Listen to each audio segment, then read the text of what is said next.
What's up, everybody? Welcome back to another episode of The David Lopez Show, presented by Passion Park Entertainment.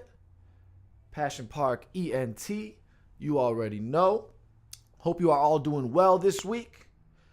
We have a very special episode. It's a very unique episode, very fun conversation that I had with a Chicago artist and a very interesting cat by the name of Secquoyah Lacy. He's also well, as you'll hear in the conversation, we talk a lot about his meditation teaching that he does, and he incorporates hip hop because he's also a hip hop artist by the name of Chi Town Born Marz. So we get into the bulk of the conversation is a lot of the like meditation and just like very interesting spiritual stuff that he teaches and goes through, and it's a pretty trippy conversation. And then we also get into some other stuff. We get into his music for sure towards the latter half. So, you know, if you're reading the description below, you'll see I try to break it up as to where everything is, if there's certain parts you want to listen to, because it is a longer conversation. And with that being said, because it's a longer interview episode, I'm not going to do the full long, intro I usually do where we do the sports update, talk about like my career and all that stuff. I'm not going to do all that today. I'm going to keep it pretty brief. I actually limited myself to 5 minutos. So if you're curious, the interview starts at the 5 minutos part. I'm going to start talking like that. One of my things I want to do is get better at my Spanish. My last name is Lopez, obviously. So I'm half Cuban. Grew up with Spanish spoke in my household, like from my grandma, and my dad spoke a little bit to us, but then they started speaking English to us at a young age because we begged for it, I guess. Like they were reading to us in Spanish, me and my brother, and eventually we just kept going like in English, and they caved. So I understand a lot better than I speak it. So anyways, I do want to get better at that, and I'll just start speaking it like that. 5 minutos. This is how we'll start. I'll speak Spanglish in these episodes. Really white Spanglish. That's how I always spoke growing up. I used to say this is kind of embarrassing. When I was a really young kid, because I wanted to speak Spanish, I wanted to do both, And like the phone would ring, and my brother would always make fun of me because I'd be like, "Yo, get it." Because like yo is I like in Spanish, and then everything else I just said was get it. It's cute though. It's cute, right? Anyways, trying to get better at that. Trying to learn that. Trying to learn a lot of stuff here. I'm a little baked in this conversation, not too much so, but it's kind of funny because I'm trying to keep up and keep track of all these crazy ideas that we're talking through here. So it's a little all over the place. But it was definitely entertaining, and I really appreciate him coming through. So I'm not doing the sports update, and part of that is because, last week I talked about the end of the Bears season and stuff, and there's just not that much else to go into because the Bulls are just not doing anything. So what is there to talk about there? I might do another episode where I just talk sports stuff. That might be next week's. We'll see. Because the one thing I do want to talk about is just the amazing scoring in the NBA. It's crazy. I was watching last night. I was watching that Warriors-Pelicans game. 147-140 was the final. First time the Warriors have scored 140 points in consecutive games in like, I don't know, since like the 60s or something like that. I don't know, a long time. But I mean, to score 140 points in consecutive games is crazy, and neither were overtime. So that's fucking insane. And James Harden just going bananas. I know we've talked about him several weeks on this show, but he's on a crazy streak. So that's new on that front. And then as far as my career goes, Direct Deposit, the film, as I mentioned last week, I'm submitting it to some film festivals now. I finished a poster for it, trying to recut a trailer up. But that's pretty much set. So it's really just me finishing this album. So much more too. And while I'm finishing that, I'll be figuring out ways to release Direct Deposit. I have a couple ideas for the next single and music video. Still trying to figure that out, but I have some ideas and things I want to do. And there's a record that I made that I am a big fan of, and that's what I think I might be using. So I think I might have the next single picked. But that's not to say that Late Nights and Circles, which are the singles that are off So Much More Too, you need to go listen to those right now to stay up and stay in tune. And those are out on all streaming platforms. So please support Late Nights and Circles by me, David Lopez. That is out now. Well, without further ado, I told you guys I was going to try to leave it to 5 minutes. So it's a rush point. Make sure you go check everything out. and enjoy my interview with Secquoyah Lacy. But yeah, so how you doing, man? Good to see you. Yeah, doing very, very zenful, very just feeling the good karma of life, and like, you know, just the intense blessings that you're given when you really work with yourself through meditation and yoga. Yeah, this is all right. Well, get right into it. That's awesome because that's the big reason I wanted you here. I wanted to talk about those things. But okay, all right. So that's good. So you're feeling good. You're feeling in a good place right now. You've been I know you're doing a lot of. So for those of you who don't know, you obviously know from the title on the screen and your whatever you are watching this on or listening to this on. I have Secquoyah Lacy in the building. So thank you for coming through. Now you do a lot of things. And but specifically, you got right into the yoga and meditation thing, which I did am very intrigued by, because you seem to incorporate hip hop in it, correct? Because so I know you from being a hip hop artist as well, right? From an artist. So I'm interested to learn and all this. So what's going on with you? What are you doing right now? You don't need to. Just what are you doing right now? Like what's your next event? Just so I can like know. Oh fuck. Well, I actually have 2 events coming up. So the first event is going to be with do you know Concept of MC? Oh, we were just talking about this. I have heard the name. I've never. Okay, so he had like a network event not too long ago. Yeah. And so just to like give you a little overall, I realized how many MCs his manager and him was able to get inside of one room. Oh, okay. And I was just like, holy fuck, like, this is exactly how, like, that's who I was looking for, like, that crowd to look for. And, nice. So they can experience that. And so, basically, the first event is what I do every Tuesday at my yoga studio that I'm at. It's every Tuesday at 4:30, and that's the meditation of hip-hop class. Okay. So, okay. Basically, I'm just doing the same class, but they're going to be hosting more like a bigger event with Concept MC. Okay. So yeah. March 3rd. Good. All right. So I was curious whether or not your next event was going to be either a concert or a yoga type thing. So this is good because I want to know right away. So now, brief me on if I wanted to go to this class that's on Tuesday, this hip hop meditation. Just brief me on the experience. What is it? What's going on?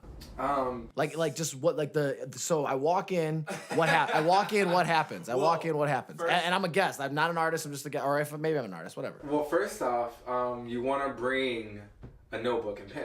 Okay. And so what you're going to get and what you expect when you come to this class is that you're going to sit in a meditation. I'm going to lead you through a meditation.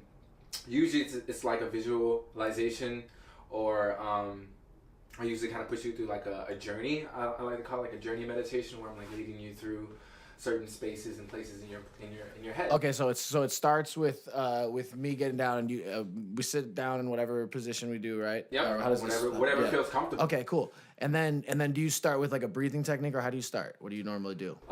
Well, to get more into depth, actually. Yeah. I want to know like if I got in there, what's the first thing that's happening? Right now I'm getting descriptive. I like it. So when you get in there, you first. You sit down and you realize the place that you're in. You gain awareness of that, right? Right. And then you bring your hands to your heart.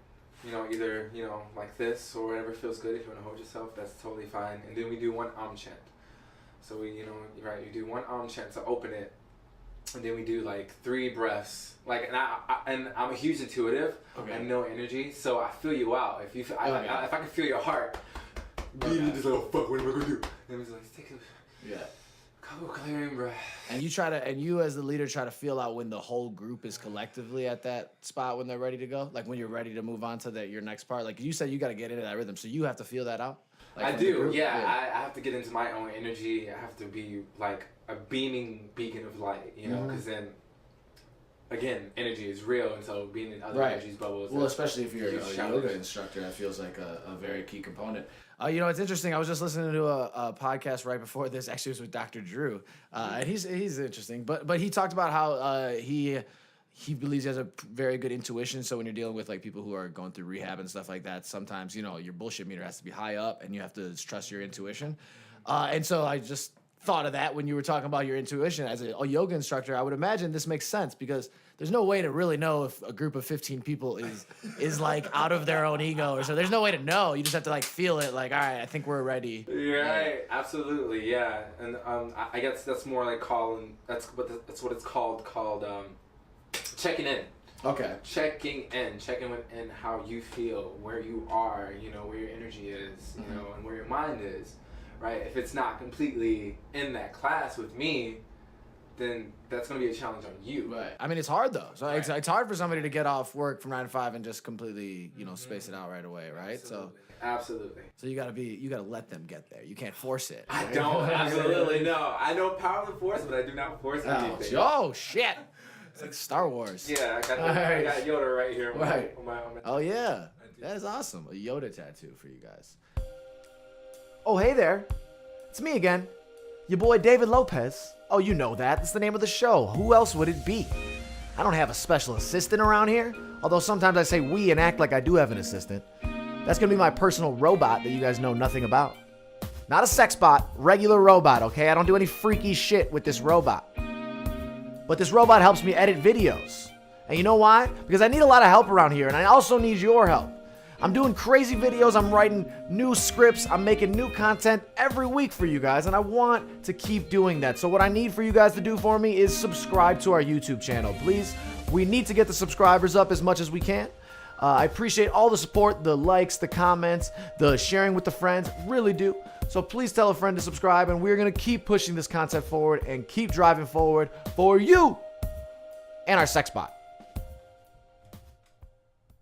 Okay, so you get everybody gets into the same spot. You do the chants. So I'm assuming you get into a yoga type class, like a normal yoga class, or so when does the music come into play? I want to know how this all happens. Oh yeah. I'm interested.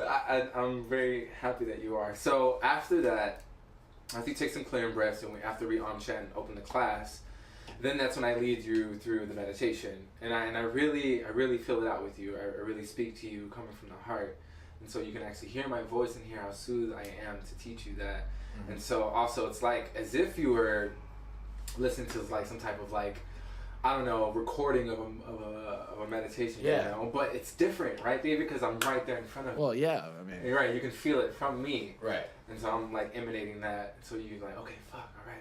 This guy's about it. I'm in it. All right, I'm in it. But you got that voice. You're ready to record it if you need to. You're just like, if we need to make this an audiobook, we can do this. Yes. Yeah. It's funny. Yeah. And what's so it's and lately. What I've been doing is a visualization of the chakras.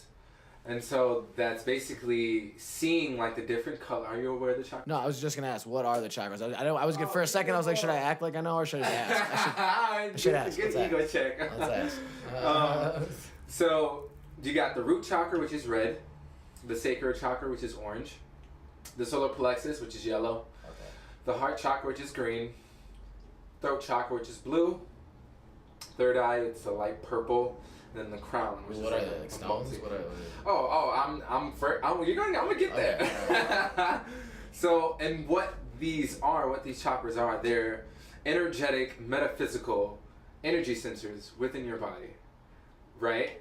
So, imagine like a phone has different components, right? It has different energy circuits, right, and something will not fly, something will not work, or be balanced, so to say, or harmonized, if one of those circuits are dysfunctional. Right. So, your root chakra is what gives you a sense of stillness, a sense of groundness, a sense of standing your ground, feeling completely safe and secure.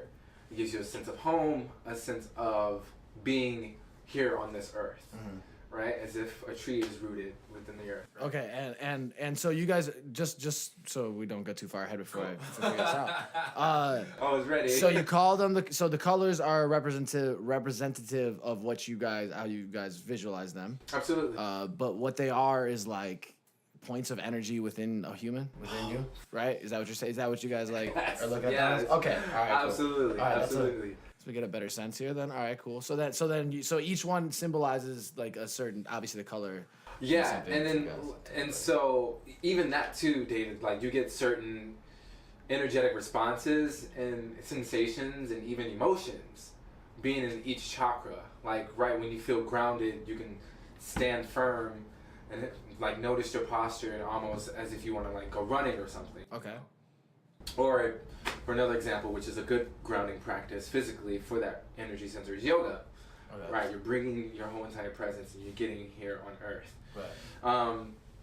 The Sacral Chakra, for example, that's more of like things connected with your creative self, your reproductive organs, having a sense of sensitivity and sensuality, you know, and also sexuality too. And also that's how you relate to others, right? That's how you actually exchange. And which color is that? Feeling. That's orange. Orange. All right. Orange. Orange is the sex one, guys.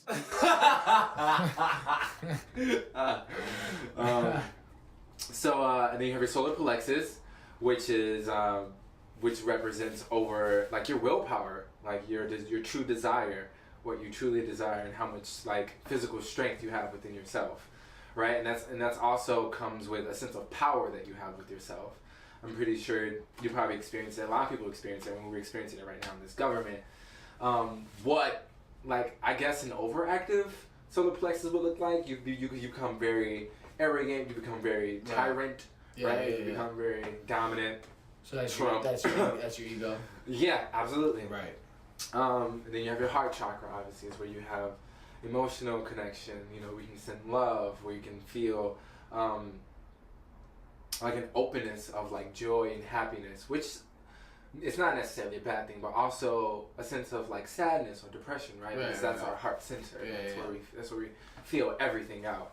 And then the throat chakra, which is you expressing your truth. And people can hear it. They can you can hear when someone is truthfully, honest speaking what they truly feel is their own truth. Right. Right. And then you got the third eye. I don't know. Some people are good liars. Yeah. Right. It's interesting you say that because like once you truly feel it in your throat when it comes to speaking your truth, right? You can kind of notice it. You can see it inside of people, right? And again, you have intuition. You can feel like, oh, this doesn't feel so right about me. Right. Yeah. And so that's just the way of like really vibing out the throat chakra and understanding like when one is speaking their own truth. And so then you have the third eye.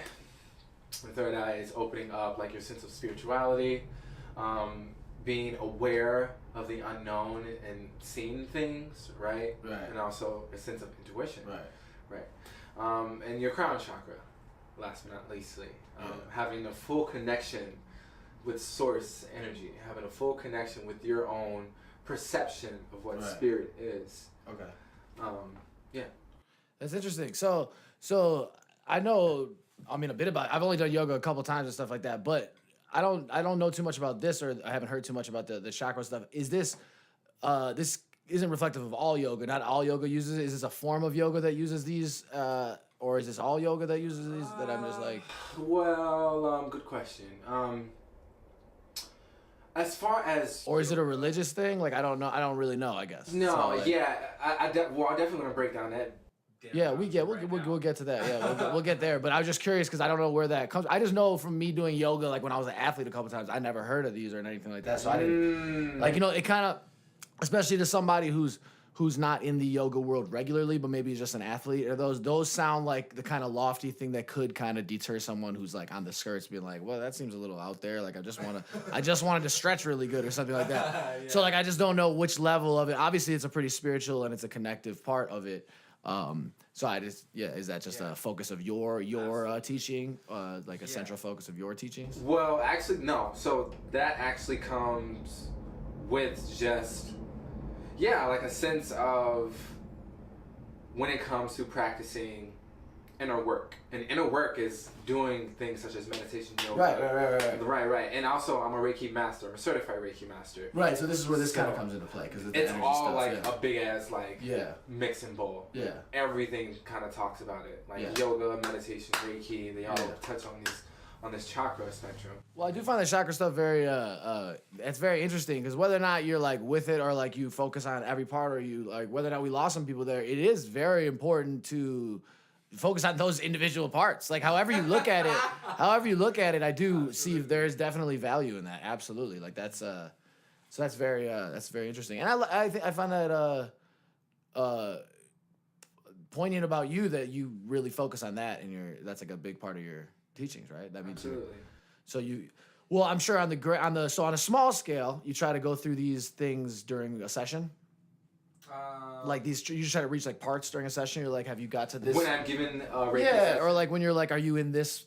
Are you in the orange level right now? Are you in the red level? I use my power of intuition. Okay. I definitely connect and I can feel like that energy of the person. And first, I give them that consent, and also it's like a sense of opening, right? It's like, all right, I'm letting you into like these deeper parts of my energy centers, deeper part of my body, just so to say. Right. And so it's really getting behind the surface of where that energy is really coming from and how it affects you on your everyday life. Right. If you're having, for example, trouble relating to people or having a close intimacy with people, that would be something that's like in the sacral and the heart chakra. Okay, and then that's what I do in my sessions. Like I feel focus on that one maybe for that person. No, but yeah, I notice what comes out, like what I can able to like feel off of them and know what needs to be healed. Okay. Right. Okay. Interesting. These are all very interesting. So this is interesting because yoga. I know yoga and meditation to be separate, but obviously can be done at the same time too. Like you can meditate while doing yoga, I'm sure. But do you guys take time out to just meditate, or do you take time, or are you trying to meditate while you're doing yoga this whole time? Or so no, it's actually complete meditation. There's no yoga. Oh, then why I don't know where's this yoga coming from? Didn't we just talk about yoga? Well, I mean, if you want to be literal, you're doing 2 yoga poses. Okay. There, which is easy pose, which is sitting cross-legged, and then shavasana, which is just corpse pose laying down. Okay. So yoga comes in so many forms, David. Yeah, just for some reason I was thinking there's like a full yoga session. No. So and then so after back to like the class. So back to the meditation, right? I'm leading you through the chakra meditation, and I'll allow you to. And I speak you through it and walk you through it to really check in, to really take that self-awareness, right? Instead of thinking about your day or thinking what happened 2 hours ago, you're checking in with right now in that moment with what each chakra is telling you through the form of emotions, thoughts, words, sensations, energy, whatever it is. Take that small sense of awareness and really put it on the inside of you. Right. And so that's when the hip hop comes into play. And I put it in quotations because I've been playing with it lately. I've been calling it meditational hip hop writing, or just meditational hip hop. Okay. But what you're going to do then after the meditation? Well, I'm sorry. Yeah. I'm going right. Okay, so after the meditation, you take your pen, right, and you bring it to your heart. And you really give it gratitude as you're giving it to a loved one or someone. Like you're giving a huge gratitude for allowing yourself to be preparing yourself to spill out whatever was just coming up in your mind. Right. You grab your book. You do that. You hold it to your heart. You hold it close. You give it gratitude. And just really notice like that sense of spirituality you're getting just for something so simple. Right. And then that's when I let you purge for like 6 or 7 minutes. Okay. No hesitation, just on everything that came through your meditation. Nice. That's actually a really cool exercise. I didn't know that. So there's just like a hardcore writing session with everybody right there. That's awesome. That's sweet. I'm sure it's I find value in doing stuff like that anyways. I mean, a lot of times I'll do some form of like real short, nothing that intense, but like some form of meditation, whether it be actually like doing a breath exercise or like literally a personal smoke break that's all to myself before I write. Like whatever it is, you can view it as that. But I do find like a long personal moment where you're thinking or being reflective before getting creative it can be very important and very helpful. So I'm sure those people who are there, and I'm sure you have probably come up with some great stuff during that. Which is true, yeah. I also do that with you. Like I also you should, As I'm leading you, I'm going in myself, checking in, meditating, and then I write down everything that came to me during the meditation. Yeah. What do you feel? What do you find? What have you found in your experience? Is it more like an actual like melody or a song, or more just like emotions and just like a poem or like something like that? You know what I mean? It's all of them. Yeah, it seriously is. It's like understanding how I truly express my soul and what I feel and the thoughts that it gives me. It allows me to let me know, that I'm not some crazy person who is striving for unity consciousness to be here on Earth. Yeah. It's something that always boiled up inside of me. Yeah. And I just purge, and it's right there in front of me every time. So I'm just like, all right, I'm on the right path, like, you know. Yeah. No, I definitely think there's something to that, because I'm like, I mean, so much of music and specifically in rap is ego, so getting out of it is like so important, like, or like to write meaningful records is like really important to try to get out of that way. I feel, I mean, there's meaningful records that have ego at the forefront too, but well, your ego is your potential. Yes, it is. I mean, for sure. Yeah, for sure. I guess what those, like, I talked about it like last week, I've talked about it before, like those moments where you feel like what you're creating is just kind of like filtering through you, where those moments where you feel like it's just coming through you and the door's down usually come after moments where you've been super reflective, like in my experience. Like the song, like have you ever cried writing, or if you've ever cried writing, like literally haven't been that emotional. I'm not saying like that's happened to me that often, but if I've ever been that emotional, it's because it's been like a long reflective thought before or something like that. And I think that's pretty normal. I think that's happens with everybody, I feel like, right? Yeah, I mean, to get to those points, you got to break down walls and stuff. So yeah. You do, yeah, and that's the thing. Like, I feel, especially when it comes to, I'll get back to the class, but especially when it comes to the genre of hip hop, right? Especially like the huge like hip hop heads who literally like get fed up on like just the competition of it. Right. Yeah. And they completely lose their sense of self. And they're just like, all right, I want to be better than you. I want to bust more better rhymes than you and spit better than you and do it better than you and come through and know how to get it and something new. Right. Like, you know, it's right, you can feel it, but once you channel that energy, once you channel that potential for yourself, it really shows, and you can really reflect on it. Yeah, I think hip hop as a whole, this conversation is an interesting one because rap and like being an MC and like it does traditionally come from like a more like battle background, and there is a lot of competition. Yes. So the background naturally is kind of almost like sport. I mean, so it is that. Now that being said, a lot of hip hop is also groundbreaking in like emotional areas too, because it's like they're more emotional songs that are dealing with way darker stuff.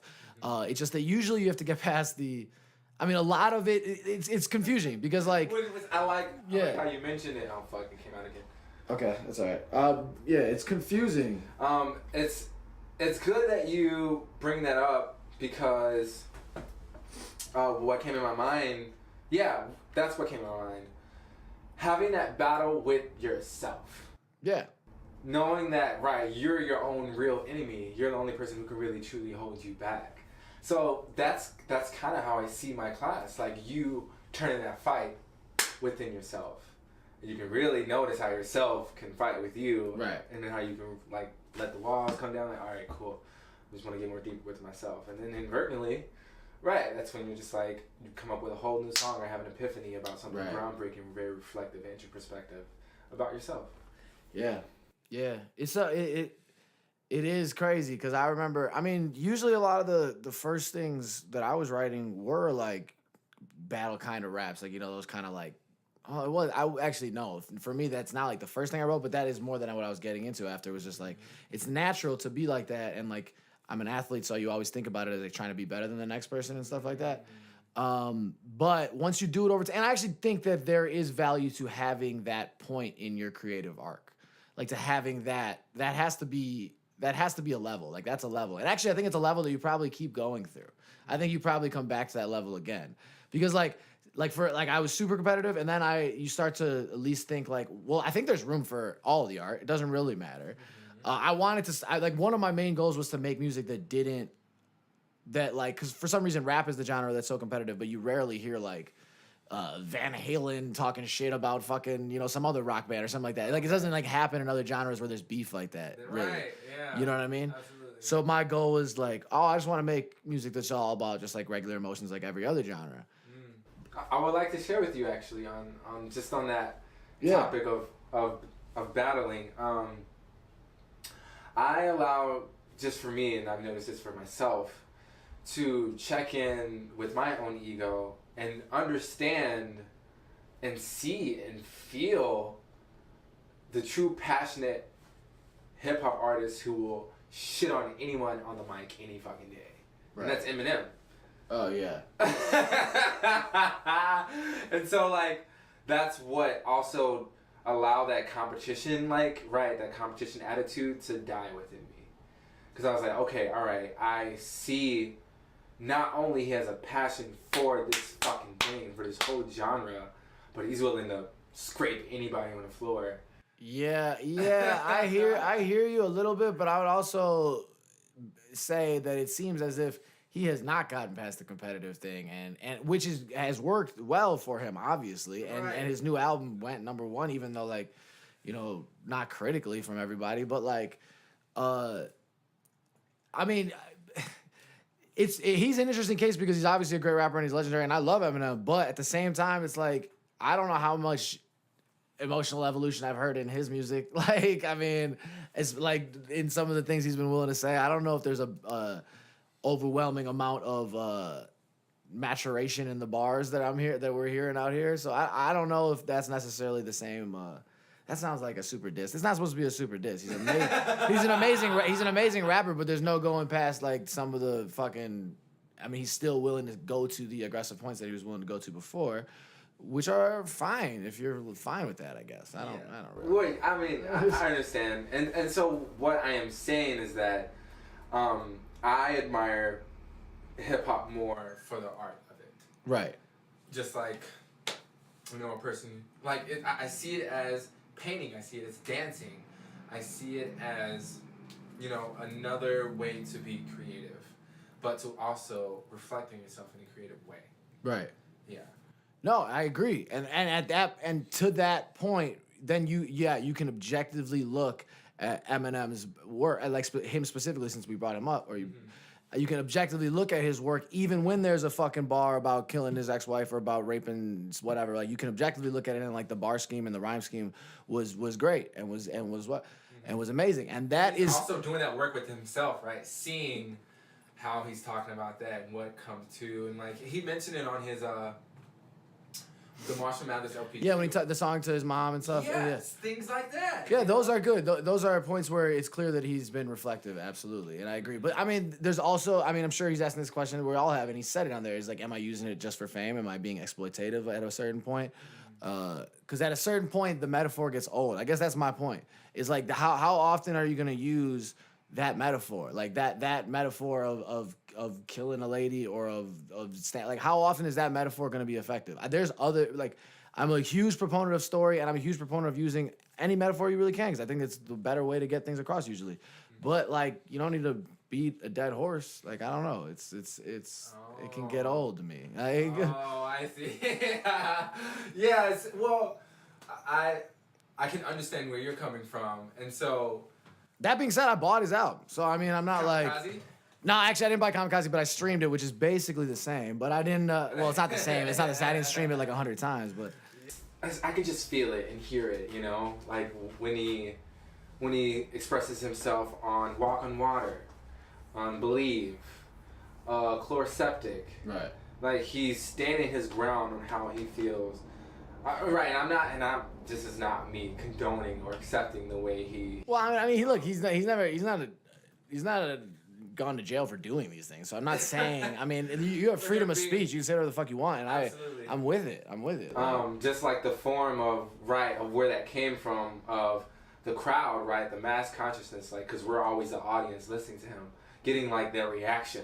Yeah. You are bound to get a reaction when you listen to this. Say that, yeah, that is absolutely true. And he also came at a time where there wasn't that, where he was the first one breaking that door. So, I mean, you go extremes, like go big or go home, right? Like, yes. Yeah, I hear that. Absolutely. But I guess I mean, when you can objectively look at art and just look at it from that skill point, especially specifically rap, you can see all these things and get past some of the lyrics and stuff. I think I fell in love with hip hop growing up. I mean, for the music too, because we all grew up with that. But also, like, I really fell in love with the songs that were like super deep and meaningful. Like generally, like Brenda's Got a Baby was my favorite Tupac song, rather than like Hit 'Em Up or anything like that. So I generally, I leaned towards story and towards those kind of parts of it. I think now that I can look back at it, that is what I was going towards.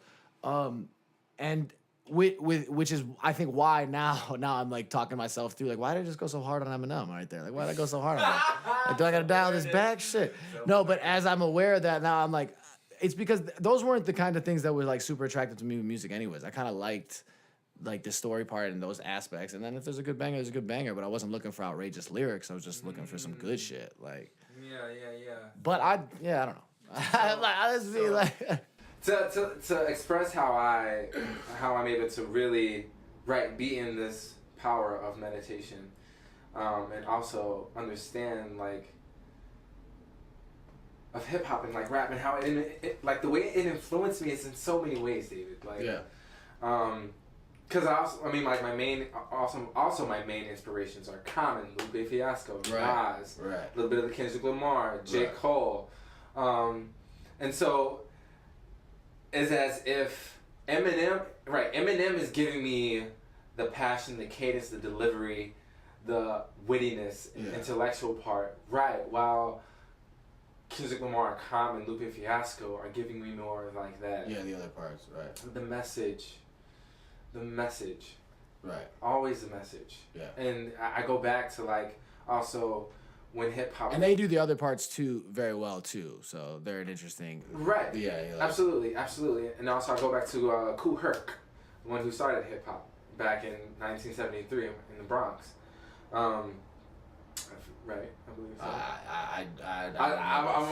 I watched that documentary on Netflix, but I don't remember that name. I just know. Yeah, Kool Herc.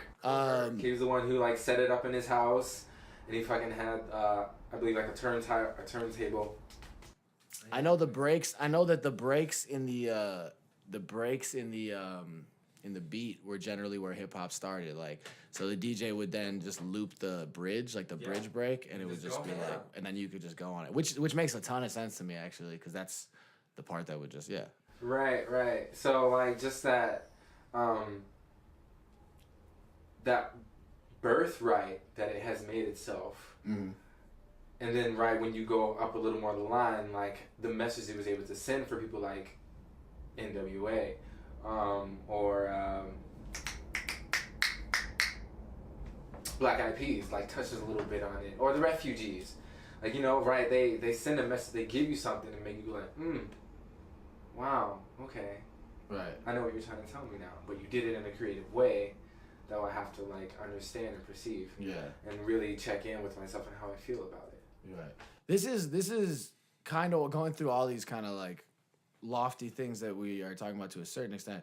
This is kind of the reason that beyond his amazing musical talent, this is kind of the reason Tupac is still huge now, because he was so dynamic in that he like shared. He was every emotion. He was the stand up for his society, stand up for grieving people in the hood with Brenda's Got a Baby and Keep Your Head Up and Dear Mama. And then he was Hit 'Em Up, driving down the street with fucking guns and fucking, that's why I fucked your bitch, you fat motherfucker.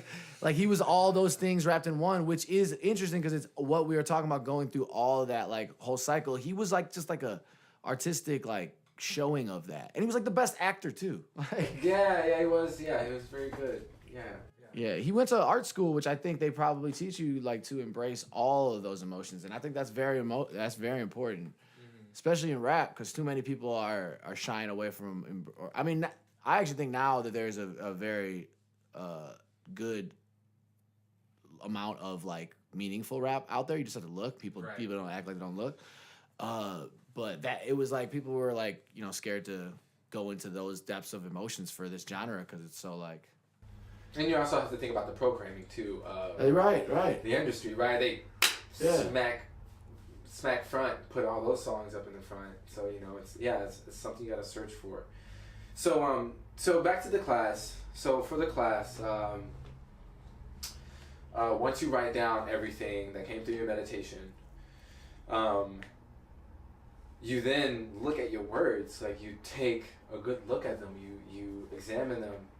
You really take into account how you just moved everything that was moving within your body from a deep inside still place, and how it was able to be right there in front of you, and how you manifest that. That's I'm also teaching power of manifestation.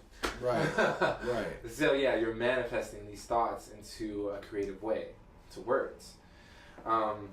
So then after that, I put you back into a meditation, right? Keep that sense of stillness, and then that's when I have an open cipher, an open little slam. Oh, really? To go in. Do you have to use the bars that you just wrote, or can it be anything? And that's why I want you to go with the flow, right? Go with the flow of the energy of where you're coming from, right? Don't be quick to like jump out of that meditative state. Stay in that sense of stillness, right? And freestyle. Yeah. And that's what I do. That's really trying to get out of your own way and just make music from like your real, like, I guess you're it's so many steps to just get out of your fucking way. Just get out of your own way. Yeah. Absolutely. That's interesting. Absolutely. That's great. How and then I close it with the meditation. Okay. So cipher and then like a group meditation after. Yep. So it's like 3 meditation parts. Okay. And you do this every week? Once a week? Yes, I do. Every Tuesday? Every Tuesday at 4:30, 3536 West Belmont Avenue, Innocence Healing Arts, Isha for short. There's your plug right there. That's what I'm talking about. Send me the flyer. I'll plug it. I will. Yeah, absolutely. That's awesome. So how long have you been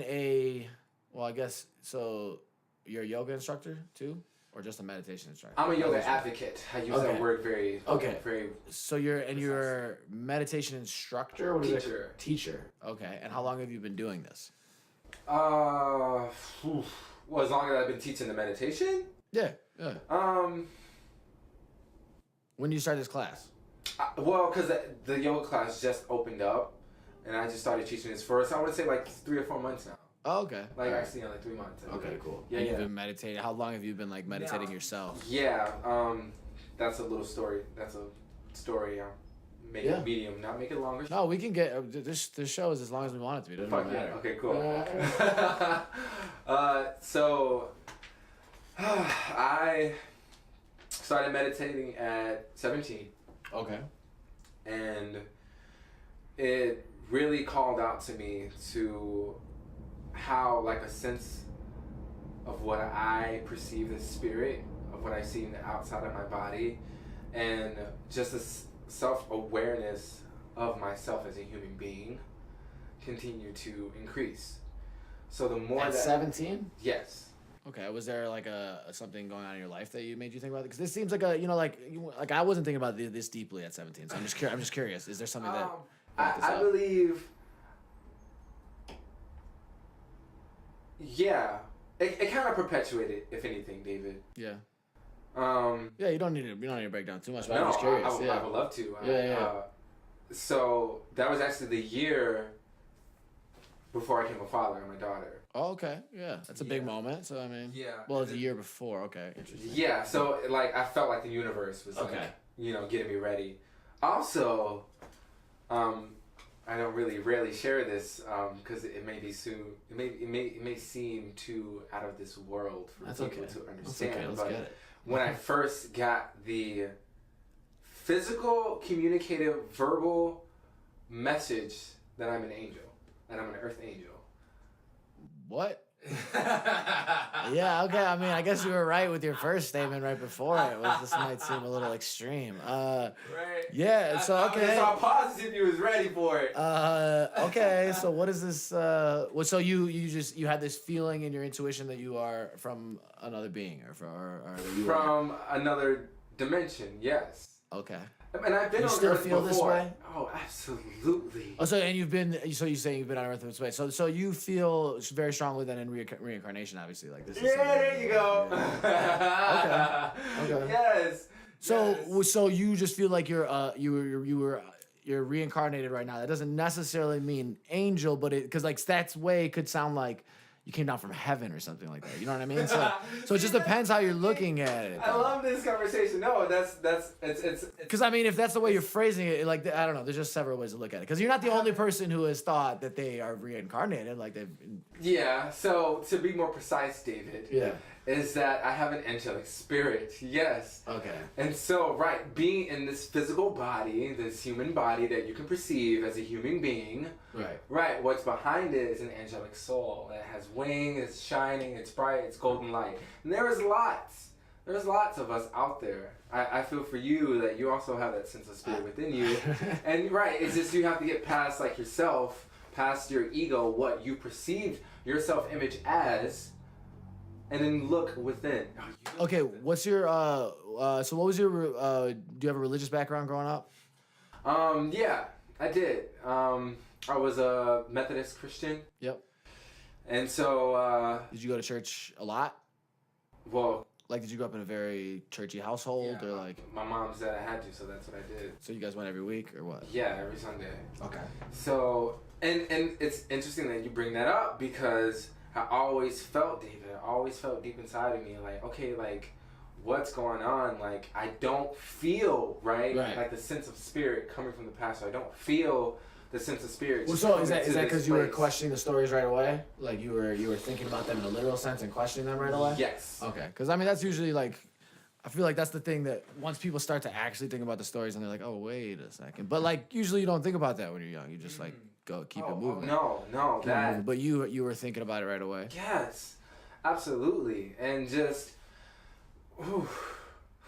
So did you have like a breaking up with that? Like you're just I'm not going anymore or something like that? Or yeah, and that's what literally allowed my being, right, like, or just like my mind and also my heart too, to really have a sense and a connection to true Christ consciousness. I know I'm getting a little more deeper too. No, I mean that's cool. I'm with it. I get what you mean metaphorically, like that. I do get. And literally too. I mean, yeah. I mean that's just because that's how the murky part with using, in my opinion, with using Christ in that is that so many people take that so literal. Which is why I said unity consciousness. Yeah, I mean I get that. I mean honestly that's the issue I have with using a lot of those words is that there's such a literal. Connotation taken with Christ, Jesus, God, or anything like even the term God especially, like it's hard to elaborate on these really lofty kind of ideas and feelings that you are having without using those terms, but it makes them murky because what you're talking about in the sense of God and spirit, I doubt is what the guy who's going to the Methodist church is talking about. So it's a different thing. Absolutely. Yeah. But yeah, so if we get that out of the way, that's interesting. So you felt that need to not go to church anymore, and you had this connection with like I had a true spiritual awakening. Yes. Yeah. Was that? How did that? Were you reading a lot? Were you like watching stuff? Were you like? Shout out to Spirit Science. That's a YouTube video. Okay. Speaking things of. A sense of spirituality, like earth and water, the four elements, my goodness, chakras, meditation, Reiki, like So you got all that from this show? Yeah, well, that's what allowed me to. Yeah. I mean, start getting into it. It's what allowed me to allow the thoughts that we're having were real. Yeah. Yeah, there it is. It verified it. Yeah. Oh yeah. It was immediate validation. I was that's huge. Like, that's huge. This is real. This that's is something huge. I'm perceiving, and it's here on Earth. I think that's why there is. I don't know. I would be hesitant to say spiritual awakening, but there's it seems like in younger people a lot more acknowledgement and just like consciousness and other certain like just like other ways of thinking of like religion and deepness and spirituality. It seems like there's more of that open, and honestly, I think a big part of that is that podcasts and that these and YouTube and all these things are open, so more people are able to verify their weird feelings that they have from a younger age. You know what I mean?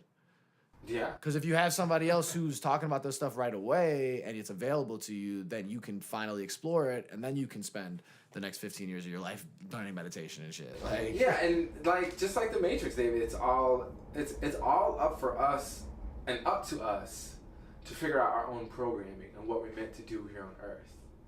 I don't know. I've watched The Matrix so many times. Yeah. I want to go back and watch it all completely because like please. I've seen part. Well, I mean, I've seen it like when I was a kid, and then I've watched it a little bit more as an adult. But now as I think about it more, I've seen. I can recite the lines.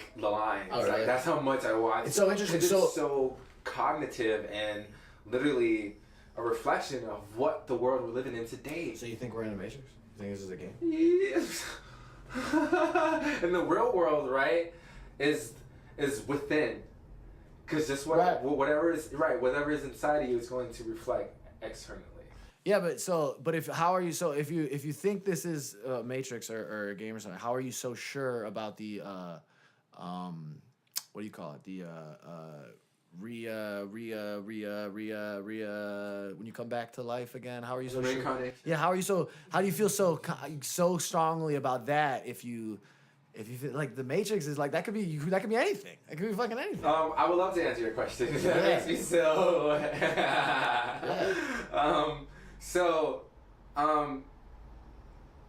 Just like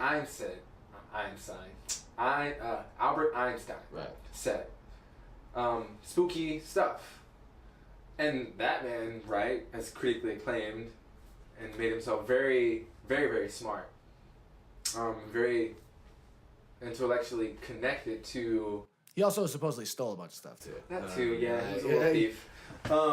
But once, like, I'm pretty sure maybe Dave, you had this experience. I don't know, but when you would ask the universe or the unseen, right, the angels or whatever you perceive it as, spirit guides, you would usually get an answer back. And so for me, I was brave. I was really brave, and I took a lot of cojones, and I was like, all right, show me. If you real, show me. Right. As if I was like trying to call out an imposter or something. Yeah. Like I went in. I was like, give me some real like confirmation here. Okay? And as I continue to have faith, right? And also trust, deep trust, that whatever they show me, it's for my highest good. It will serve me well. Who's they? They, as I would call them or perceive them as, angels, spirit guides, archangels. Yes, archangels, spirit guides. The universe and the cosmos, Mother Earth and Father Sun. Yes, and so that's what really molded everything together like a puzzle piece. Like it all clicked. It clicked. It all really clicked for me to why I bow to you and give you gratitude and love, and why I'm able to give this presence to you, and why I'm able to perceive the way I perceive meditation and spirit or a sense of spirituality, and what it does on the outside of me. Right. Yeah, that's it. I mean, funny enough, I kind of have the not opposite experience, but mine was more because I grew up going to church every day. My mom's a priest, so I grew up going to church every week, like doing it all. I mean, like super loose, not like stringent on me, but still going it all. Never really thinking about things. Grow up a little later, you start to think about things, and things start to happen. My experience actually is less of a calling out for a higher power and feeling like you got an answer of yes, there is. It's more of a like, I've been calling for a while. That's probably not the proper. That's probably not the proper way to do it or whatever. It's like it was more of an onus, taking an onus upon myself, and just being like, well, I don't know what's going on. Period. So I find it interesting because it definitely was a form of like calling out, but for me it was more of a calling out and then hearing things and learning things and hearing about people who think about these ideas in a different way that could then loosen my my like thought process up. Yeah, you just have to loosen it up. You just have to loosen it up. But that and open your mind. Yes. You have to really expand the mind, because the mind is a terrible thing to waste, and it's also one of your greatest enemies. Yeah, I mean, I think there's value in it all. I mean, like if you feel so strongly about, like, you know, you feel strongly that is the case for you. I'm sure it makes your life better, and you treat people better, and you are probably a better version of yourself by that. That's why I think that there is. I heard something really interesting today, actually, in actually the same podcast I was listening to, but was a big thing for somebody was realizing that. Oh no, you're not all supposed to agree on religions. Like, you're not all supposed to agree on, like, even if you believe that strongly and the other person believes something else strongly, but those you know, as long as they're not like, you know, some super negative thing, is like they all have to be there to make this whole thing go, because it's like a cycle. So, I mean, that's an interesting way to look at it. Now, somebody who's very strong on their own religion would not believe that. Right, and that's why, this is something I'm expressing my truth. Of course. I wouldn't project it onto other people. Of course. No, that's why I said it to you, because I think that's something you can understand is you need that, and somebody else might need their way of looking at it, but you might come to the same realization of love. Connection, absolutely. Yeah, it's all interesting, lofty stuff. I like getting into this trippy shit. Like, I've been getting into a little bit more. I mean, since we're talking so lofty, we'll just ask: are you into like psychedelics or anything like that? Or I've experimented, yes. Yeah. Shrooms, acid, what yeah. So I have experimented on, which is good that you touched that now. So those things is what allow my mind to say, okay, yeah, this is real. Right. Right. Because obviously my mind would be a little skeptic. I'm like, okay, supposed to give me a sign. Is this a sign? I don't know. Well, what is it? And then that's when I would take shrooms or something like that. Yeah, I mean, a lot of people say shrooms is like the eye to God, or, you know. Yeah, you can really get a front row seat. Right. That's interesting. And I've actually never done psychedelics, but I'm into all this stuff. And that too. I always meditate on psychedelics. Yeah, that's kind of like all my friends and people who like do that shit. Not that I wouldn't, because I'm actually really into this stuff, and I'm like, if I did, I want to do it in like some sort of reflective way, and do it for better, or not for better, but I just want to like see what the fuck happens. See what the fuck happens. Why not? Yeah, I know, but I'm more curious about that than just like the trippy thing. But I'm intrigued by it all, because it definitely, there's a correlation between a lot of this. And that being said, excuse me, Jesus. I've also heard a lot of like spiritual people who have talked like, I feel I've done the work to get to a certain point that I might not necessarily need to do a psychedelic to get to that point. You feel like you're already there, and some people are just scared of.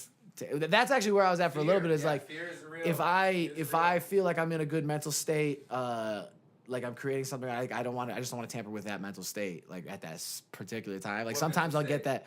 Sometimes I'll get that if I feel like I'm in the groove of the right thing, and I'm like, I just don't want to do something extreme that could be like, just change it for right now. Like if I'm trying to finish an album, I want to stay in that same headspace. I don't want to have some trip. I don't want to have some trip that fucking changes how I view something. Because frankly, with most of this shit, once you see it, you're not going back. Like that's how I feel about the food thing.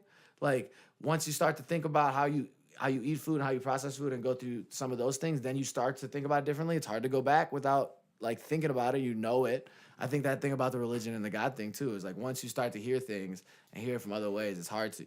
You can't unlearn that shit. Like you can't. Yeah. You can't forget that. Oh yeah, this shit seems fucking weird. Like yeah, and that's why you need like a sense of self within you, right? Because that's the most reassuring, for sure thing. Because you can feel it inside of you, just like any emotion. Can't change the world unless we change ourselves. yes, one man. But you gotta say it like you gotta say it like Biggie though. You can't change the world unless we change ourselves. I can't say it. Oh man. So this is all coming together so well. So having like that awakening, and that was before I even did psychedelics, so things were getting more weirder. So I was just like, oh fuck. So then once I took acid shrooms, and it was like, oh fuck yeah. Fuck yeah. All right, I'm ready to go, baby. Let's go. Right. What can I do? What? Like, feel called to action, right? It's like learning how to do a math problem, and then somebody put a math problem in front of you. All right, I know how to do this. Yeah, right. That's exactly what came to me. Oh, that's interesting. Why I perceive human consciousness in this sense of spirit, of being an angel. That makes sense. That analogy makes sense. It's like the math problem was put in front of you, and you're like, oh, I already been preparing for this. It's like, they gave you the ball. I've been shooting free throws all day. What you mean? Yes! Yeah, that's good. That makes a lot of sense. Yeah. So and I'm still doing we're always going to be doing the work. I'm still doing the work. Course. That's every day. It's stuff. Just I'm noticing. Right. This is another thing that comes along with. To be specific, yoga and just being reincarnated. Okay. Right. So in yoga, as a yogi, your karma can come quick. That's what I wrote in my. It's a lyric from my album. Okay. Karma is your justice is what it's called. Yeah, fuck, they don't know about my album. We're gonna get into the music stuff. I'm gonna ask you about after this stuff. I'm gonna ask you about music. Yeah. So, right, what you put out, it's gonna come back to you. Yeah. It's gonna come back. I feel strongly in karma. Like right now, like me sitting in this room with you is a sense of karma. I feel right, I feel so much gratitude for that. Oh, of course, man. I just didn't think about it. I was like, this is gonna be a good conversation. I'm glad we've done it. Right? Yeah. I did not act like it just boom. Yeah. You know? That's how I'm kind of lazy with the podcast. A lot of it has been like people I just see out and it's like, let's fucking do it, dude. We'll have a good conversation. And then some people I reach out to. But I was thinking about you and I had seen this stuff in the air, so that's why I said it right away when I saw you. Yeah. So that's how I perceive this, right? Like I continue to give peace and love and consideration, deep consideration, even to a stranger or a person who's being extremely negative towards me. Mm-hmm. I still give them that sense of love and compassion. Yeah. And then comes back tenfold eventually, right? Yeah. And then also to get a little more deeper though, and I'll let you finish. No, you're good, man. Okay. When you come back into this existence, and back into the human body, you should probably check up on your past life work. You just do a lot of healing. I'm connected with that, but there's a lot of. Okay. Wait, what do you mean check up on my past life? You talking about I could just check Google, be like, hey, who was I before this? No, that's why what I you had mean? to take a breath because I got really excited. Hey, Google. Hey, Siri. Who was I 150 years ago? What do you mean? Actually, my next question after this whole thing was, who were you before this? Because I want to hear this. I want to know exactly who the fuck you were before you were Secquoyah Lacy. I want to know. Okay, so you can get past life readings. Okay. If you want, David, you can connect with me. Is that like a tarot reading, like somebody reading my palms, or what is that shit? Like, what is that? That too. It can be a form of tarot reading, or I know a woman, a very divine woman, who also does past life regressions. Okay. Where she sits you and leads you through almost like a hypnotized trance meditation, going back to when you was last here on Earth. And it's very powerful work. Julie Turkleson is her name. Julie Jubilee. She's going to be making her shout out to Julie Jubilee website very soon. I'm going to be honest with you. I'm probably not going to go get my past life read-ons. I'm not too intrigued by that. But I mean, look, man, I don't know anything. It could be possible. I have no idea. I don't know anything. But I don't. If I did find out, I just don't know what it would do for me. I don't know what is it? I don't need to know. I mean, do what feels good, right, David? Yeah, if you don't feel that you did have maybe if I was a fucking owl before, I don't know.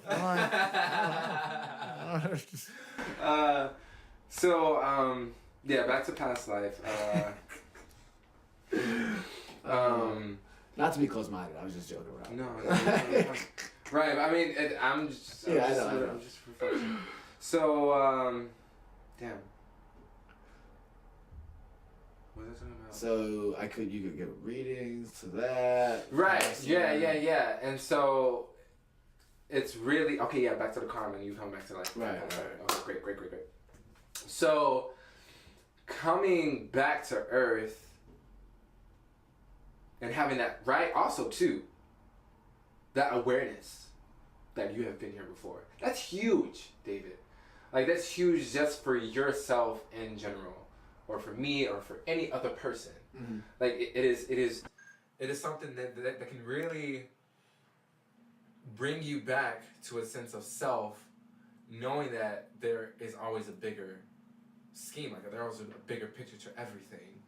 And it's like but isn't that what faith is trying to know there's a better picture, bigger picture without actually factually knowing that there is. So you don't use your eyes, you just go with that feeling. So basically what you have done in that previous lifetime, you now have a chance to rewrite it in this one. Well, I mean, theoretically, if you were a baker in your past life, you should be a really good baker in this life. I mean, theoretically, you would just naturally gravitate towards something of that nature, right? Or something like that. Absolutely. All right. Well, clearly wasn't a rapper in my past life.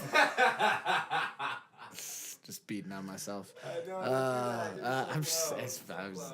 So actually, I was curious with this because obviously very optimistic and bright energy and soul that you try to give off, and I try to be pretty optimistic myself and give off positive energy, but I've had plenty of podcasts where I've just been honest about feeling shitty or being in a bad mood or something like that. So in the light-giving self that you're trying to always portray, it seems like that seems like a purpose to you, is to give off that light. There is no try. That's what Yoda said. Okay. Well, I'm sorry. I'm not saying this correctly. What I really want to know is, how do you deal with it when you're fucking pissed off? When you're having a shitty day, you wake up on the wrong side of the bed. What are you doing to get right, to feel better? To go back to the word that I mentioned, inner work. Right. Inner work, just like outer work. Right, when you put in work, when you put in time and energy to carry out a task or a goal. And so, flip that internally, that's a goal that I see within myself. I know that I am the master of my emotions. Right. So therefore, I'm going to set the goal to master them. So, for example, if I feel, and actually, as far as the emotion for anger, that's a trigger. Yeah, it's a trigger. It's a trigger. It's something that within you that does not resonate well, and then if it's not healed, if it's not given love, if it's not getting self-care as a little kid, it will spaz out. Nobody puts baby in the corner. But isn't it also just a natural emotion? Like, you're just naturally gonna get angry sometimes. Like, it's just like part of it. Like going through the cycle of life, you're gonna get sometimes. It's natural to feel emotions. For sure. I mean, yeah, to express your anger and like physically do something, yeah, but like just to get angry is kind of natural. Yeah. Actually, I would almost say a natural outburst is one of the more natural emotions you could have, like that and like a laugh. Like a real laugh is like one of the most like natural, because you can't really do anything. It's just like, oh, it's just a laugh. Yeah. So that's, yeah, David. For me, for what I'm able to learn, I channel my anger. I channel that energy. I do not let it bring down my vibration. Right. So bring down my energy. So if you feel like you're having a shitty day, what do? Do you just like take a minute to yourself? If anything, I'm like on top of it. I make sure that I don't have a shitty day. Yeah. Right. And just to give you an idea of what that looks like. Yeah. Is that I wake up with gratitude. I give gratitude. I say it within my chest and my heart. I'm so grateful for the fucking sun, the Mother Earth, Spirit, the sense of spirit. Thank you so much for allowing me to be alive, for allowing me to have this consciousness, for allowing me to have like this sense of self. And gratitude goes a long way. Gratitude That's a valuable thing, yeah. It's a sense of self-love and self-care instead of always trying to push yourself and trying to beat up yourself to be something better. Instead, love yourself to be better, right? It's very valuable. Generally, people who are more gracious and have more gratitude are in a just better headspace usually. It's just generally, I mean, that's just how... It's very natural. Yeah, absolutely. It's just like how helping somebody in need usually helps yourself too. It's like the same kind of like...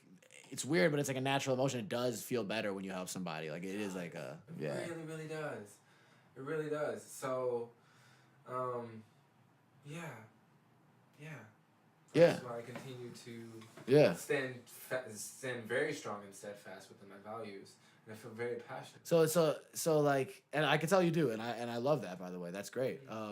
I can totally relate to the almost forcing yourself not to have a bad day. Like, you know what I mean? Like if you like that energy of like, so like the day that we had our live podcast, which was December 6th last month, that day I got my car towed.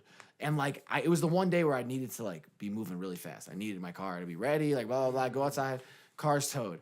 And I remember thinking to myself like, well, I gotta have a good day. I was like overly nice to like the ladies at the tow place and like to the guys there. I was like stupid nice, not in like a mean way to them, but like just because to me it was like, no, we just gotta keep this going. So I knew I had to just like, I had to dig deep and just be like, it's all gravy, baby. It's all gravy. And just move through it, just force out to have a good day. But it can feel a little funny. But they were kind of laughing at me because they're like, why is this dude so happy in the tow place? Like, no, there's me trying to relate to you on that. No, yeah, I can relate to that. I can see that, and that used to be me. That used to be me. Like earlier in my path, in my journey. You mean like used to be you, like as in consciously trying? Now it's just natural. That's just how you are. Yeah, that makes sense to me. You practice that enough, like, you know, those kind of things, like, for sure. Practice makes progress. Yeah. I mean, yeah, I think something that is absolutely true, and I've just kind of learned this from experience, kind of. I think the more you, even when you're not that thing yet, say you found something you want to be, like you want to be a meditation teacher, or you want to teach yoga, I don't know, whatever. If I want to be a rapper or whatever, like the delusion is necessary, but it's also like the delusion to be like you're there when you're not there is necessary in the whole process. And it also it's what happens is you end up just becoming that. Like it's so interesting. Like so you could just tell people like, oh, I'm a meditation teacher, and you've only had like, you know, 2 months of experience or something like that. But literally you just keep practicing that and you keep telling it that. Like, and then people just forget, and that facade is just whatever, and you are just that. And like, whereas like for me, for so long, in the rap thing, I'll just say it to relate, is like, I always felt like, you know, you can feel like you're a fraud. Like, oh, am I being a fraud? I'm just saying I'm a rapper. Syndrome, yeah. And then you just become it. It's like, no, you are. There's no going back. Now you look back and you're like, oh, you've been doing this for 7 years. You're fucking clearly an artist. Like, there's no, who are you arguing with anymore? Like, right. So there's a value to having that. Like, I'm already there when I'm not there yet. Mm-hmm. And I actually think there's a value to that spiritually too, to try to act like you're at a certain place before you are, because the eventual goal, you know, might just naturally come if you just keep trying to be there. Mm-hmm. I don't know if there's any shred of truth in that bullshit that I just said, but that was your truth. It was your truth. It was your truth. Let's get some more weed in here. But like, to share my truth, it kind of goes back to, yeah, like your past life work, and like how are you entering this lifetime now? I do personally feel, for me, that work is very, very, very needed, as far as if you really want to get deeper, which is who you are. That's another thing. Yeah, but how are you so? Let me just ask this, like, and not to be like, but how are you so sure that that's true? How are you so sure that any of this is true? Is my one argument to that. Because if you're gonna like, I mean, like, you know what I mean? Like, like that's true to you, correct? Absolutely. Yeah, and so. Well, I was more curious, like, if you had an experience that could, like you know, like, or something that's like, no, I know it's because it's true to you, obviously, and these experiences feel real to you because they all do to your individual. Mm-hmm. I mean, this whole story is your own story. You know what I mean? This is very true. I'm finding the right words for it.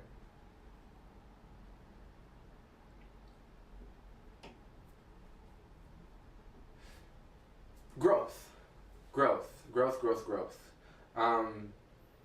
Seeing how I've grown over time. Lets you know you're headed the right direction. Yes, David. Yeah, that makes sense. If I were to tell you that makes sense, that if I was at a much more ignorant place in my life, you would slightly understand that. And on top of that, I was on the other side of right. this. Right. So you can just tell by the feel how it feels different, significantly different. So. Extremely. And the work that I do, like, such as, for an example, I did have a huge healing experience with my relationship with marijuana. Just to share that story. Yeah, let's do it. So I was addicted to it. Mm-hmm. I was addicted. I'm talking smoking in the morning, smoking 2 hours after that, smoking all day, every day. I'm for sure addicted to weed, by the way. I'm for sure addicted to weed. I have no doubt in my mind. It's serious work, you know. It works on a more emotional and mental level. And so when I approached that with myself and realized that, because I had went to Wisconsin with the old relationship partner at the time, I noticed like how my body was feeling, like how I was feeling uneasy. I wasn't feeling like my high vibrant self, right? I wasn't feeling this what you see in front of you now. Yeah. I was feeling off. I was like, what is it? But then at the time, her mom was like against smoking, so I was like, all right, I can put it off. And as I noticed I was putting it off, I was like, okay, like, it'd be nice to smoke right now, just to be in that vibration, to be in that upliftedness. And then having that conversation and noticing how I'm perceiving what smoking does for me. Right. I was like, oh, okay, I'm not in that vibration right now. I'm seeing weed as a dependency for that vibration. Yeah. For that feeling. So, I remember going into a huge ass fucking withdrawal detox. Like, serious shit, David. I was fucking throwing up in the bathroom. From weed, bro? Yes. Throwing up in the bathroom, appetite gone, couldn't sleep. Yeah, the whole fucking 9 yards. So just because, like, you just cold turkey stopped smoking weed and then your body reacted that way? Yep. That's crazy. I didn't think there was those kind of physical withdrawal symptoms associated with marijuana, but I mean, I guess every individual is different. And that's what addiction is. It's a lack of connection. Right. Well, I mean, lack of connection with your sober self, right? Well, I've done some research and heard so far, and Inner Sense Healing also does a class called Buddha Refuge. Yeah. Spirituality plays a huge role in that when it comes to. Well, in the 12-step program, spirituality is big. It's that's as far as that connection. Yeah, though. yeah. For me, that's my truth. I feel a sense of spiritual connection is truly what can help you mentally and emotionally, and also physically. Right. So when I noticed that about myself, and I was like, okay, because I was just feeling like terrible. I was like, oh my god, this is bad. I can't eat. I feel sick. And then I remember all the tools I was given over the years, and this happened recently. This happened like last year of October. Yeah.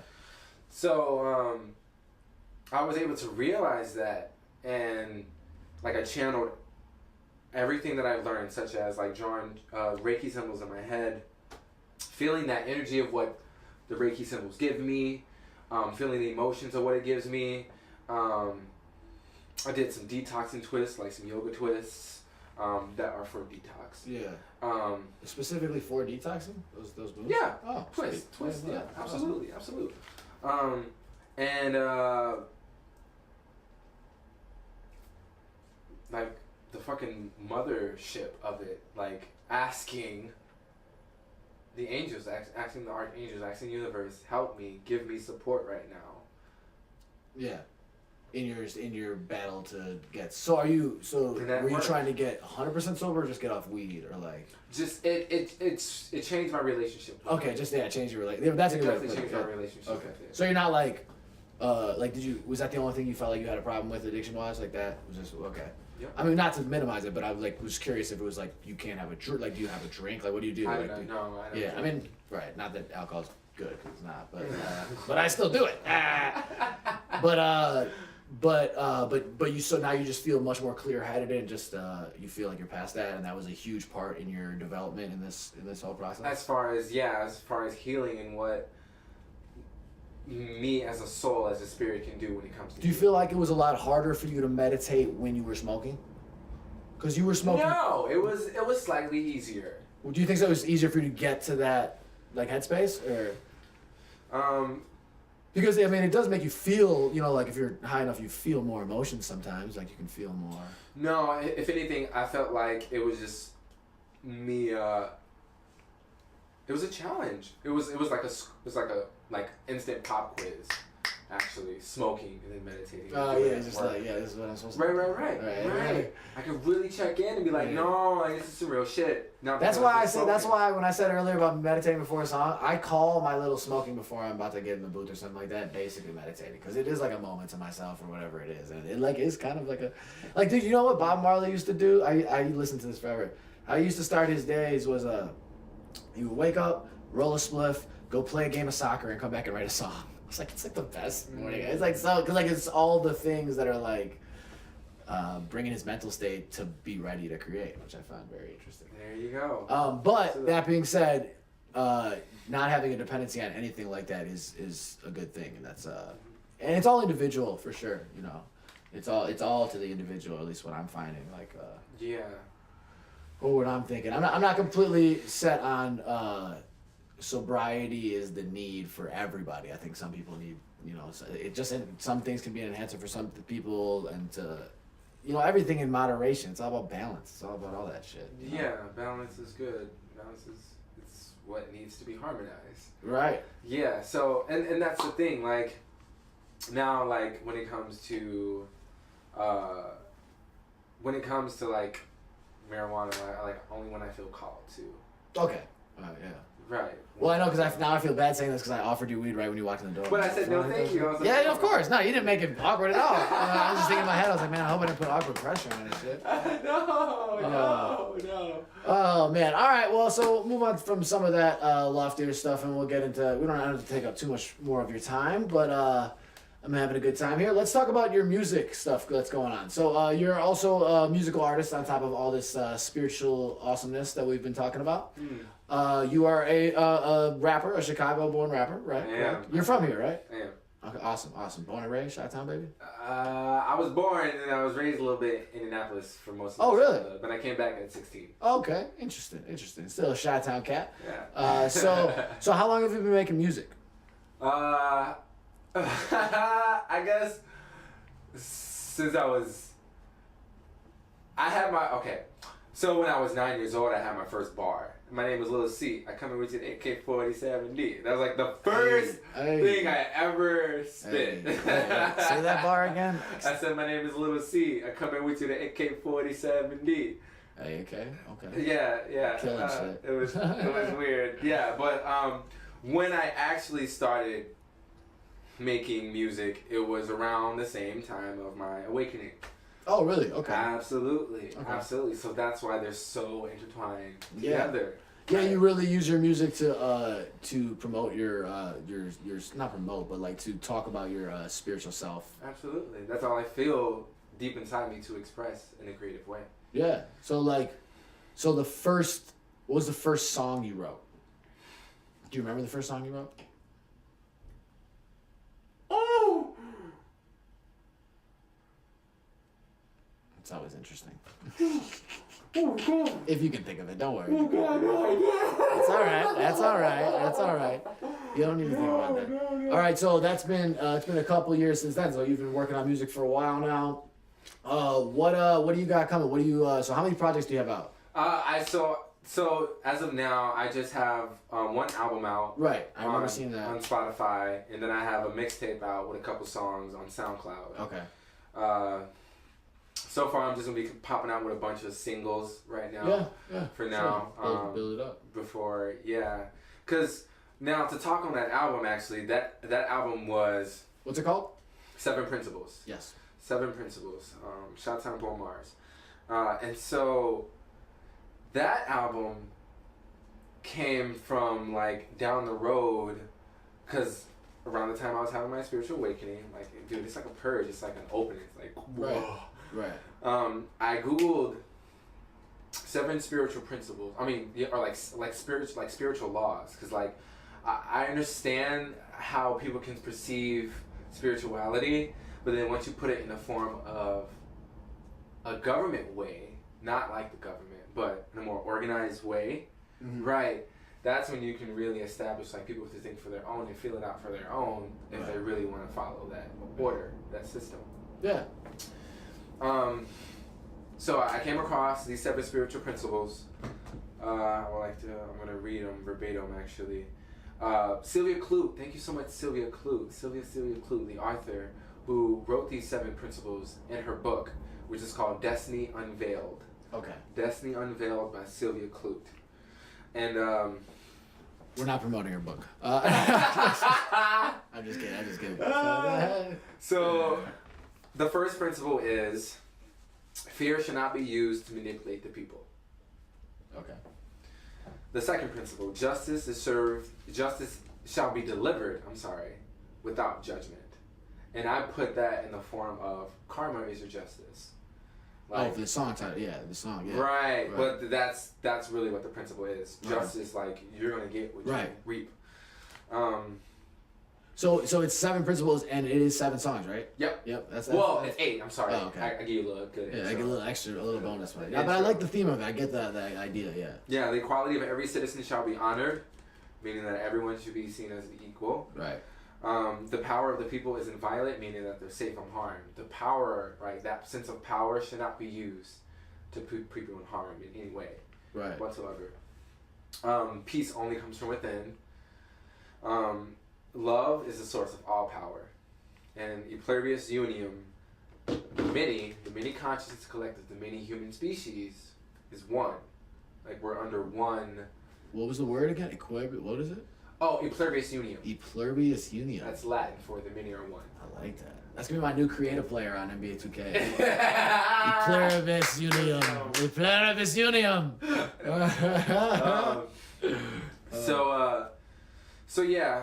Once I seen these principles, I really resonated with them, and I was like, oh my god, I want to make a hip hop album, inspired. Like that went with that, right? Mm-hmm. That makes sense. Yeah, I love those moments too, where you're just like, oh my god, this is it. This is what I'm gonna do. God, those moments have cost me years of my life. like you'll have a moment, you'll be like, this is what I'm gonna do, and then a year later, you're like, I just finished this 8-minute movie that I was inspired. I really was inspired to do while I was having coffee in the morning, or whatever. I mean, I just thought of that because that is literally what just happened. But yeah, I was thinking about. I'm finishing up this short film, and I'm like, oh, it's taken up probably about a year of my life. It all started. I'm sitting there having coffee, and I'm finishing up my album, and I'm just working on notes and stuff. And I was like, oh, I should just write the script. And then I write the script, and then a year later, it's taking up this much time in my life. So I think about those moments all the time. They're it's literally some spur of inspiration. Yeah, absolutely. There goes a year. Well, I mean, for me too, that was a year for me. It took me a year to write that album. Right, and so it's all from that moment. Not all from. I mean, it's a lot of work that goes into it, but it's. I find those moments so interesting that you were inspired. You're you must have been reading through those principles or something, and you're just let's do this. Yep. Yeah. It clicked. That's dope. And how has that album been going for you as far as you've been performing it, right? You've been. Yeah, I had an event at Eco Collective, which is something I also want to pretty much. I'm giving you the same sense of what I'm bringing towards the masses and the the human race is having that sense of connectedness and collective consciousness, right? And that sense of spirituality. Due to the event that I had where I performed my album, right? And that whole event, you had a movement workshop. Okay, and if you're unaware of what a movement workshop is, what is that? A movement workshop is where a movement facilitator or teacher puts you through a workshop to get yourself comfortable in your body and your your feelings and your emotions, and also understanding how you truly feel around other people. Okay, that's huge. So that's just so this was in the before the show. This was going on? Okay. Yeah. You had the movement workshop, so where you can she would lead you through a dance or whatever, a couple Julie Brennan is the workshop teacher that I had, and so from the movement workshop, I had a yoga class. Nice. And then I had 2 openers and then my album. Oh wow! So this was all in the That's cool. That's a different. I like all these like interesting different kinds of events and different ways to present your album. I think that's important. I think it's important to be creative with how you present your music now because there's just so many different artists and so much music out there. So to do it in a different fashion that really accentuates what you already do, I think is probably a smart way for you to do it. Like that seems like something you know what's cool about that is the space you used. So the space you used was that's not normally they don't normally do shows there, do they? Yeah, they do. Yeah. But then you did everything there and just moved it on into that. Yeah. Because like that idea, like theoretically, I would think you could go to, if you were trying to go on tour or something like that, you could go to a smaller city and probably get a yoga studio for cheap or something and do something like that. And then literally you could just do a small intimate performance of your album. Like that seems like a way it would really incorporate all your, not to like give you a strategy, but it seems it seems like an idea that could work for you. Like I think that's a very interesting. I like that. You should keep going on that. Thank you. Especially if you're not into, in which it seems, and your music obviously isn't like into the bar culture and like the drinking culture. Anyways, it's not even in that. So like, just skip this whole round of like doing showcases at bars. Just skip it. You know what I mean? Like, I just don't think that's gonna be that. I don't know. I look back at my career and I'm like, those are important to me because it's important to get on stage as much as you can. But like those shows aren't always that beneficial. Like sometimes it's just like whatever. And this is right. You want to get to the people, and other people can benefit greatly from the show. Exactly. And you want to get to the people that want to hear your message. Like yes. And that seems absolutely right. Who doesn't like? I kid you not, David. And this is also what's giving me my answers of what I'm doing. Who doesn't want to hear a message always being told through the form of hip hop? To be peaceful, to be loving, to give yourself self-care, to do inner work, dealing with your own emotions of anger, depression, sadness, or overcoming your darkness, or really, truly your true potential. Yeah. Yeah. No, absolutely. I think it's important. And I just answered my own question earlier when I was thinking when I asked you about how you handle your if you have dark times or whatever, and because you seem to give off the positive light or whatever. It's through the music. You can just write all that shit and get that out. And meditation. Of course, but what I mean is to actually express it, like outwardly express it. You can just express that through your music, and then it seems as if, because if you have songs that are about darker times and stuff like that, or that get into that, that's an easy way to, people know, he has that feeling, like that's a normal emotion, you know what I mean? Yeah, and what we're talking about is healing. Yeah. Healing. Right. There's so many ways to heal, and it's very important to heal. Yeah. Well, everybody's in pain. Yeah. It's life's hard, man. Life's hard. There's a lot of struggles. Right. So that's what I'm doing to myself. Right. And when I'm around others, I'm giving you a sense of healing. Yeah. I mean, during this whole entire podcast, I've been making my bubble very light and golden and creating that aura around me through my thoughts, right? Yeah. I mean, and so it follows with my body and the energy that you feel. There you go. Yeah. Well, I love it, man. I really do. I love the energy you're giving off. I love what you're doing with the whole movement. I think it's definitely. It seems like you're being very true to yourself, and that is what I would tell to every artist: is just as long as you're being true to you, and it just really seems like you are, and really providing the best experience for the people around you, and that's very important. So I'm impressed, man. I'm impressed with your work ethic and with your dedication. So I mean, we've been here for a little bit. We're gonna have to wrap it up a little bit here soon, but just nice. Like thank you so much for coming through. I think this is gonna be great. David. I think this is gonna be a great interview. People are gonna enjoy this. Everybody go check out Secquoyah Lacy, Chi Town Born Marz. Just check it out. 7 Principles, right there on Spotify, iTunes Music. It is a very, very touching album for you to listen to if you truly want to have a sense of spirituality within hip hop.